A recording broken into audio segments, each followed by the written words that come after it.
Du 28 juillet 2026 au 25 avril 2027, la Commission électorale nationale indépendante, CENI, procédera à une révision exhaustive des listes électorales malgaches, un projet financé à hauteur de 34,5 milliards d'ariary, environ 7,5 millions de dollars, par la loi de finances 2026. Pour assurer l'intégrité du fichier, la CENI mise sur la collaboration des acteurs politiques et la société civile. À ce titre, elle invite ces derniers à siéger au sein des commissions locales de recensement des électeurs en proposant 2 représentants par francotanais.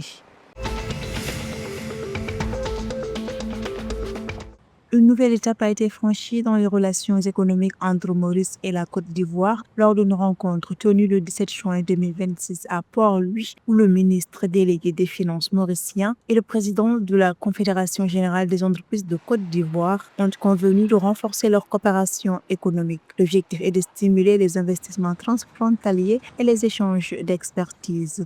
Avec déjà plus de 1 milliard de dollars d'investissements directs mauriciens et plus de 120 entreprises en Côte d'Ivoire, ce partenariat stratégique soutenu par Business Mauritius vise à dynamiser l'économie régionale dans une logique de co-développement.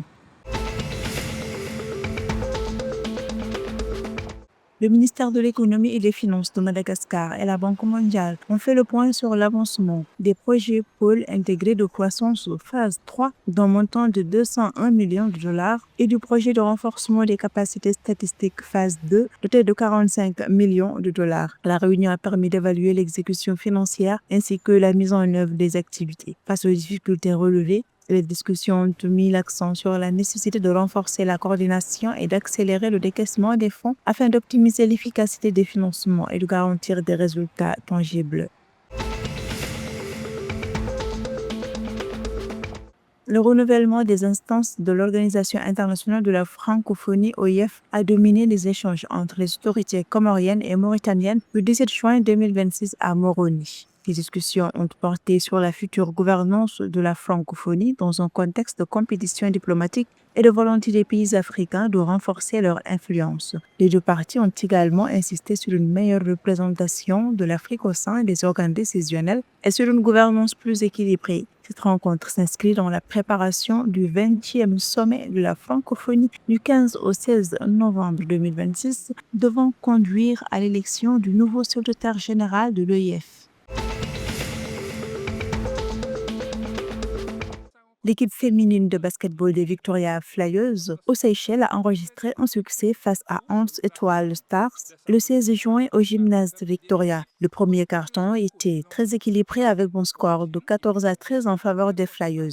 Le deuxième carton a vu Flyers prendre le dessus grâce à une attaque plus déterminée menant à un score cumulatif de 38-22 à la mi-temps. L'équipe d'Once étoiles a tenté de revenir dans la partie lors du troisième carton, réduisant l'écart à 52, mais finalement, Victoria Flyers a conclu le match en beauté avec un score final de 67-42. La rencontre s'est déroulée dans le cadre des matchs du championnat d'élite de basketball féminin des Seychelles.